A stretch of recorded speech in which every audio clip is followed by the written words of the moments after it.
Eterno Pai, teu povo congregado, humilde entoa ao teu louvor aqui, no dia para o culto reservado, com esperança olhamos para ti.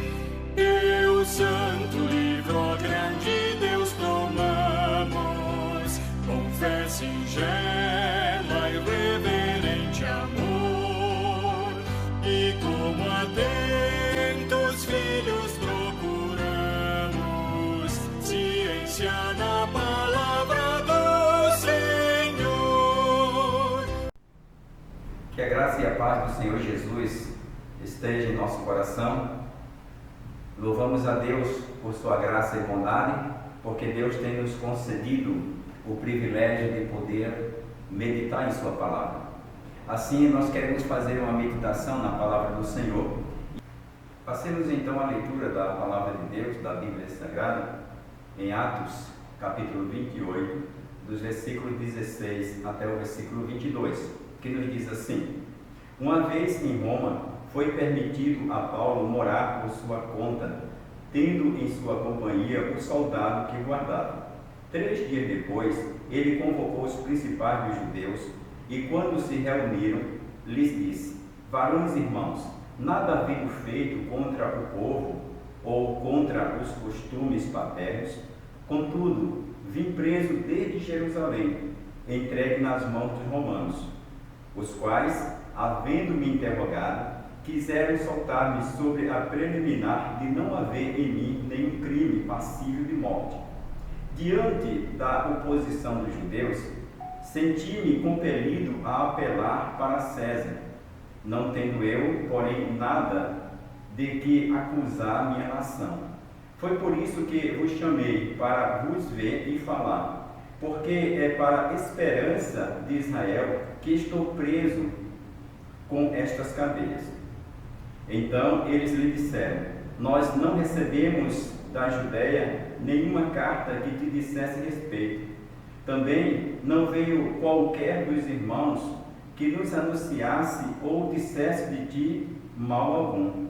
Contudo, gostaríamos de ouvir o que pensas, porque, na verdade, é corrente a respeito desta seita que, por toda parte, é ela impugnada. Assim, a leitura do Senhor Jesus, da palavra do Senhor Jesus foi feita, e que o Senhor Deus aplique a sua palavra ao nosso coração. Nós queremos, olhando para o texto que foi lido, mas nós queremos abranger um pouco mais da história, do contexto onde esse texto está inserido, e nós queremos meditar um pouco sobre este tema. Nós queremos usar como tema a providência divina na missão da igreja. O trabalhar de Deus na vida da igreja, ele não é visto apenas como o Deus da igreja, ou o trabalhar de Deus apenas na igreja. O trabalhar de Deus, ele abrange todo o universo, todo o mundo, todas as coisas. Por isso, Deus, ele é o Deus da igreja e ele é o Deus do universo. Como está no Salmo 24, versículo 1, ao Senhor pertence a terra e tudo o que nela se contém, o mundo e os que nele habitam. Assim, os cuidados de Deus para com toda a sua criação, eles se estendem. Esse cuidado também é chamado como a doutrina da providência divina. Deus é aquele que providencia todas as coisas. Por isso queremos refletir um pouco sobre esta providência divina, principalmente na vida dos cristãos. O texto que nós lemos, ele está inserido no contexto alguns chamam da quarta viagem de Paulo, porque no final da sua terceira viagem ele volta para Jerusalém. E lá em Jerusalém ele é preso ele é ouvido sobre a sua fé, ele é ouvido pelas autoridades, e nesse contexto de depoimentos em sua defesa, pois os judeus que não se converteram a Cristo estavam acusando Paulo de ser um herege, de falar contra a lei e contra o próprio governo romano. Porém, Paulo ele se defende, e em sua defesa, então, ele percebe que poderia ser morto por causa das ciladas que os judeus estavam assim lhe armando. E por questões políticas, Paulo então ele viu que Festo poderia entregá-lo nas mãos dos judeus. Assim ele usou do seu direito de cidadão romano, e ele apelou para ser julgado por César. Essa história nesse contexto inicia-se desde o capítulo 21 e ele estende-se até o capítulo 22. Estende-se até o capítulo 28. Quando nós olhamos, por exemplo, para o capítulo 25 e o versículo 12, assim está escrito: Então Festo, tendo falado com o conselho, respondeu: Para César apelaste, para César irás. Por quê? Porque Paulo ele viu que ele poderia ser entregue nas mãos dos judeus, porque de fato Festo ele queria manter a sua harmonia política. Então Paulo ele fez esse apelo para ser julgado então pelo governo romano maior. Então ele queria ser julgado por César na época Nero, e assim foi a ele concedido esse julgamento. Por isso então ele foi levado para Roma para ser julgado. Porém, durante esta viagem, a gente vê que Paulo ele vai como um prisioneiro, mas mesmo nessa condição ele conta com a providência divina, ou seja, ele pode desfrutar do cuidado de Deus para com a sua vida. A exemplo disso, quando nós olhamos a partir do capítulo de número 27, nós vemos ali a trajetória, uma parte, pelo menos, da trajetória de Paulo, quando ele foi, então, enviado para a Itália.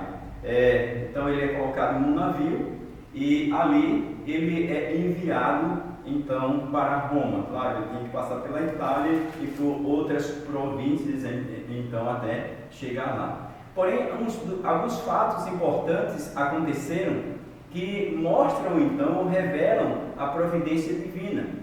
Deus agindo e animando a vida de Paulo. Ele, então, tem a oportunidade de testemunhar naquele navio sobre a graça de Deus, sobre a salvação de Deus. E quando começamos a ler a história dessa viagem, Deus permite que aconteça uma grande tempestade, um grande temporal.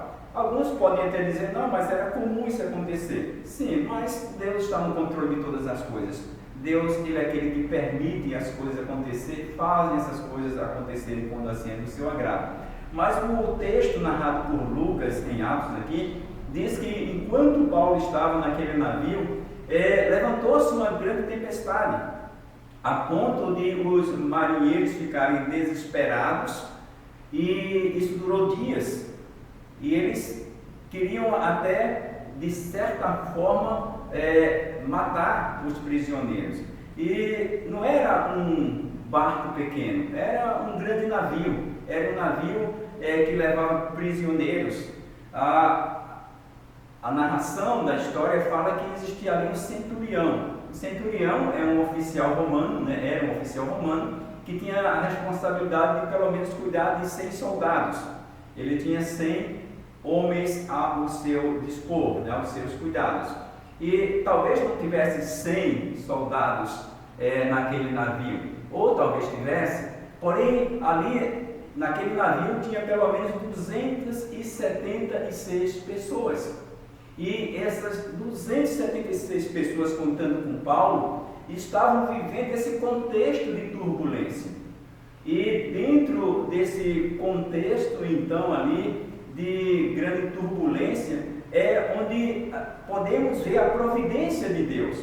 Deus fortalece a fé de Paulo. Por exemplo, quando nós olhamos para o versículo 37, o apóstolo Paulo diz assim, ou seja, Lucas em Atos diz assim, Atos 27, 37. Estávamos no navio 276 pessoas ao todo.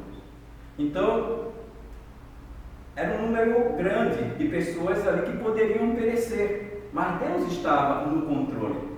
E vemos então ali a providência de Deus em fortalecer a fé, porque Deus então, ele envia um anjo que fala com Paulo e diz então que aquelas vidas não seriam perdidas. Ninguém morreria, contanto que obedecessem às orientações que Paulo estava falando. Então, neste versículo, vemos ali o número de pessoas, que eram pessoas expressivas, no capítulo 27, né? É claro, estamos falando, mas nós vemos ali que mesmo diante deste aviso do cuidado e da providência de Deus, o naufrágio não foi impedido. O navio, ele foi a pique, ele afundou, e Deus então providencia uma oportunidade ali para que eles consigam chegar perto de uma ilha chamada Malta, e a Bíblia diz que nenhum deles morreu, todos foram salvos, porque Deus ele providenciou, ele orientou através de Paulo as ações daqueles homens. E quando olhamos para esse contexto de providência de Deus, vemos Deus preservando aquelas vidas, mas não só preservando, Deus mostrando-se ali através da vida de Paulo que Ele é o Deus provedor, que Ele é o Deus que cuida, que Ele é o Deus que dá livramentos. Então nós vemos pelo menos dois fatos importantes aqui da providência de Deus na vida de Paulo. Primeiro vemos o livramento, que ele não afunda no mar, e Deus o socorre. E nós vemos aqui a providência divina, quando Paulo ele consegue chegar com todas aquelas pessoas naquela ilha, todos eles salvos. Paulo então pode testemunhar da graça de Deus àqueles homens daquela ilha também, aos ilhéus, e também aqueles que com ele foram salvos.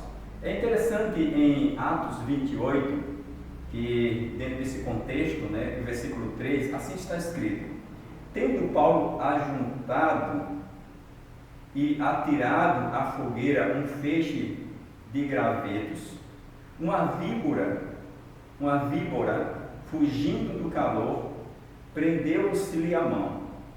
E é interessante que Paulo ele está ali, então aqueles bárbaros, aqueles homens ali chamam eles para ficarem perto, eles acendem uma fogueira, estava frio, a narração de Lucas conta isso, e só que Paulo então ele pega alguns gravetos e ele para jogar no fogo, e só que ele pega ali junto uma víbora, uma serpente que morde o seu dedo, e aqueles homens ali ficam assustados e dizem: olha, esse homem de fato é um criminoso, porque sendo salvo do naufrágio agora a justiça não quer deixar ele viver. E eles ficaram observando, esperando que Paulo viesse a inchar, a morrer, e com o passar do tempo eles viram que nada disso aconteceu. Paulo não sofreu dano algum. E é interessante que a partir dali a gente vê o versículo 4, quando os bárbaros viram a víbora pendente na mão dele, disseram uns aos outros: certamente esse homem é assassino, porque salvo do mar, a justiça não o deixa viver. Porém, Paulo ele pega aquela víbora, tira do seu dedo e lança-a no fogo. Porém, o que acontece aqui é que a providência de Deus não permite que Paulo ele morra.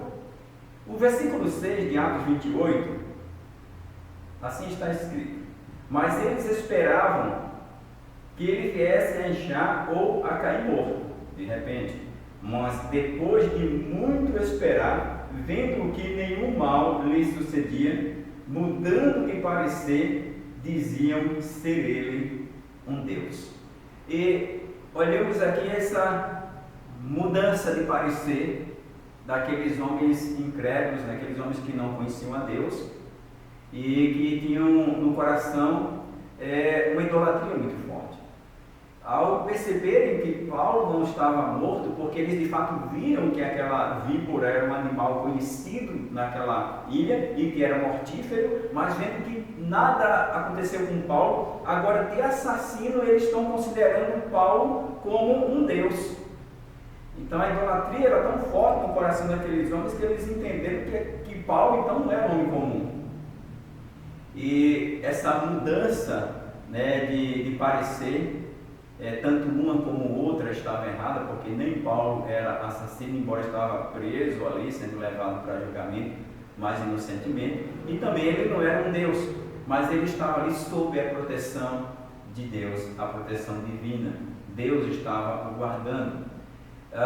Uma aplicação para nós nesse texto, além do que já foi falado, é que em tempos difíceis, em tempos de epidemias, de doenças, às vezes nós tendemos até a pensar que Deus não está no controle, mas Deus sempre continua no controle de tudo.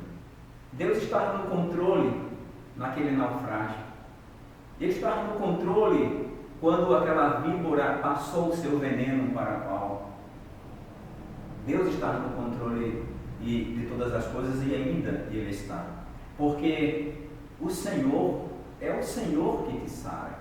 Como está escrito em Êxodo 15, 26, e disse: se ouvires atento à voz do Senhor teu Deus, e fizeres o que é reto diante dos seus olhos, e deres ouvidos aos seus mandamentos, e guardares todos os seus estatutos, nenhuma enfermidade virá sobre ti, das que enviei sobre os egípcios, pois eu sou o Senhor que te sara. Então essa promessa foi dada ao povo de Israel. E a nós que tememos a Deus também, nós devemos acreditar que o Senhor é o Deus que nos sara, é o Deus da providência para a nossa vida, é o Deus que está no controle de todas as coisas. Isso não significa que o cristão não possa ficar doente, que o cristão não possa sofrer um naufrágio, que o cristão ele não possa ser mordido por uma serpente, que não possa pegar um coronavírus. Mas Deus é o Senhor que sara. Deus está com o seu povo. Nada acontece na vida dos filhos de Deus sem passar pela providência divina. Por isso que quando olhamos para o contexto da providência divina, nós cremos num Deus que providencia todas as coisas, um Deus presente. O que resultou de tudo isso, no contexto da história dessa viagem de Paulo a Roma, com isso Paulo também pôde pregar a todos os moradores daquela ilha. Ele curou o pai do governador, que estava enfermo, e com o agir de Deus, através de Paulo na cura daquele homem, muitos foram curados também daquela ilha. Por exemplo, quando nós olhamos para o versículo 11, assim está escrito, Atos 28, 11. Ao cabo de 3 meses, embarcamos no navio alexandrino, que invernava na ilha e tinha por sobrenome Dióscoros. É interessante que esse versículo 11, ele nos mostra 2 coisas que nos chamam mais a atenção. Diz que eles passaram pelo menos 3 meses naquela ilha. E certamente durante esses 3 meses, Paulo teve um público ali para falar do Evangelho. Além daqueles que estavam com ele, ali naquele navio que foram salvos, também os moradores daquela ilha puderam ouvir da graça que há em Cristo Jesus. E puderam entender quem é esse Deus da providência. Quem é o Deus verdadeiro? Lucas, como um bom historiador, ele deixa registrado, que no versículo 11, além dos 3 meses que Paulo passa ali, eles embarcaram então num navio para prosseguir viagem, um navio alexandrino que tinha o emblema, o nome ali de Dióscoros. Então tinha aquela figura de Dióscoros. É interessante essa narração de Lucas, que não está ali por acaso, porque Dióscoro, ele era conhecido como os Dióscoros dos filhos de Zeus.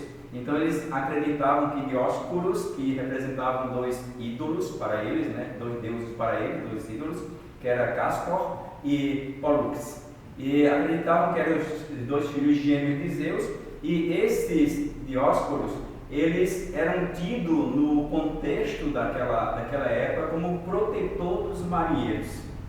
É verdade que para aqueles que estavam com Paulo e prosseguiram viagem, sabia que o protetor dos marinheiros e o protetor de todas as pessoas não é Dióscoros, mas sim o Senhor.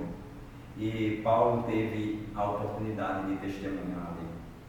Certamente, Paulo ele foi usado por Deus e ele também desfrutou dessa providência divina.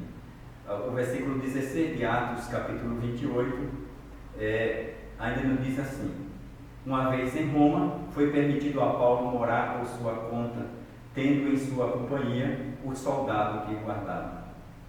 Algo interessante também nesse final de texto, na nossa meditação, é que quando Paulo então ele chega em Roma, tem toda a história da viagem, você pode conferir lendo toda essa viagem de Paulo de Jerusalém a Roma, tem muita coisa para se ver. Mas interessante aqui é que no versículo 16 diz que foi permitido a Paulo, quando ele chega em Roma, antes dele ser julgado e acontecer tudo aquilo, ele morar numa casa que ele mesmo alugara. E ele tinha do lado dele um soldado, ele estava em prisão domiciliar, porque ele era um prisioneiro. E como é que nós podemos ver a providência de Deus também nessa realidade de Paulo? Podemos ver de 2 formas. Alguém pode pensar assim: não, mas Paulo ele continuou como prisioneiro, apesar de Deus ter usado ele e toda aquela população ter ouvido a mensagem, todos os marinheiros, soldados, prisioneiros e até os marinheiros ouvirem a mensagem de Paulo ali, presenciar a providência divina, mas mesmo assim Paulo continuou como prisioneiro. E ao chegar em Roma, ainda ele ficou como um prisioneiro domiciliar e um soldado ali no pé dele, pegando no pé dele. É uma forma de se ver. Por outro lado, nós podemos ver a providência de Deus, onde a Paulo foi permitido ficar numa própria casa e ter um soldado de fato que o guardava, mas isso até servia de proteção para Paulo, porque ele tinha inimigos, os judeus, se pudessem matar ali. E tendo um soldado romano do lado, embora talvez para que ele não fugisse, pensando que ele poderia fugir às autoridades, mas para Paulo servia como providência de Deus. É como se ele tivesse diante ali dele um segurança particular e pago pelo governo romano. Então Paulo estava bem servido. É uma forma de vermos a providência de Deus. E o texto diz que Paulo pode morar na sua casa e ele pode receber os judeus, ele pode receber pessoas, e durante 2 anos Paulo ele pôde assistir as pessoas e falando das maravilhas de Deus. Quando olhamos, por exemplo, para o versículo 23, no capítulo 28 de Atos, havendo-lhe eles marcado um dia, vieram em grande número ao encontro de Paulo na sua própria residência. Então, desde a manhã até a tarde, lhes fez uma exposição em testemunho do reino de Deus, procurando persuadi-los a respeito de Jesus, tanto pela lei de Moisés como pelos profetas.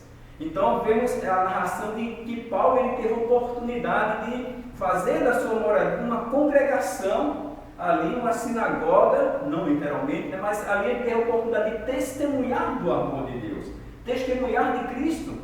Então Deus ele providenciou para que Paulo não parasse o seu ministério de pregar também ali, agora já em Roma. Finalizando, a gente vê o versículo 30 e 31 que diz assim: por 2 anos permaneceu Paulo na sua própria casa que alugara, onde recebia todos que o procuravam, pregando o reino de Deus, e com toda intrepidez, sem impedimento algum, ensinava as coisas referentes ao Senhor Jesus Cristo. Então, a providência de Deus é vista em todas as coisas. Deus é o Deus que providencia. Deus, ele não é o Deus ausente, ele é o Deus presente. Ele é o Deus de toda a providência. A gente vê Deus providenciando de forma maravilhosa assim na vida de Paulo. Vemos essa providência acontecendo. Ora, algo importante que podemos tirar para na nossa conclusão, eu quero citar aqui o Catecismo Maior, que diz assim: as obras da providência de Deus são a sua muito santa, sábia e poderosa maneira de preservar e governar todas as suas criaturas e ordenar tanto a elas como a todas as suas ações para a sua própria glória. Então, Deus, ele ordena, ele governa através da sua providência todas as coisas, para que a glória dele seja manifesta. Confie na providência divina. Deus está no controle de todas as coisas. Não pode haver tempestades que façam naufragar aquele que confia na providência do Senhor. Deus ele vai providenciar a tábua de salvação no naufrágio. A mortandade, ela não pode acontecer na vida daquele que crê na providência sem que passe pelo Senhor. Então, ele é a salvação, ele é o antídoto para todo veneno, para todo vírus, quer seja mortífero ou não. Através da providência divina, ele manifesta a sua onipotência, manifesta a sua bondade, manifesta a sua sabedoria. Sabemos que a maior providência de Deus é a salvação em Cristo Jesus. Cristo é a providência máxima para a salvação do ser humano. Se você já tem Cristo, você já conta com a providência máxima. Se você ainda não tem a Cristo, você é convidado, então, a aderir a essa providência, a providência divina, a providência de Deus. Deus em Cristo, ele providencia todas as coisas. Então, que Deus possa conduzir a sua vida em triunfo através da sua imensa, infinita e graciosa providência. Creia no Senhor. Creia que Deus está no controle de todas as coisas.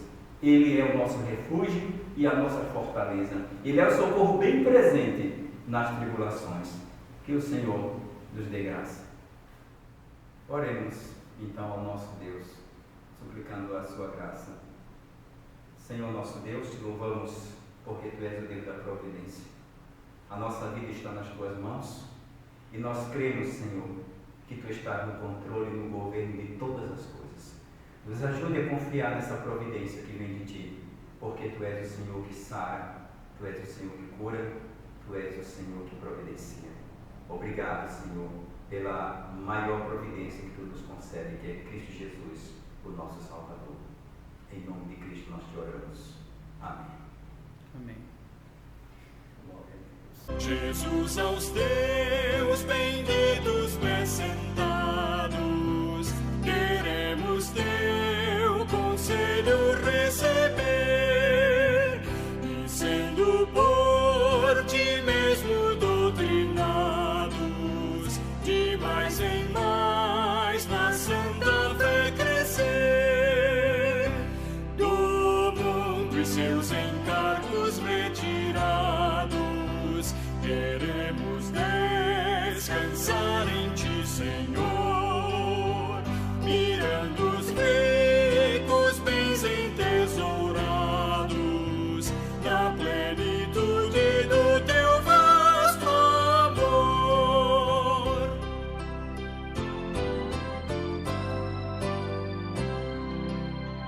Ensina aos Teus Espírito Divino, dissipa as trevas destes corações,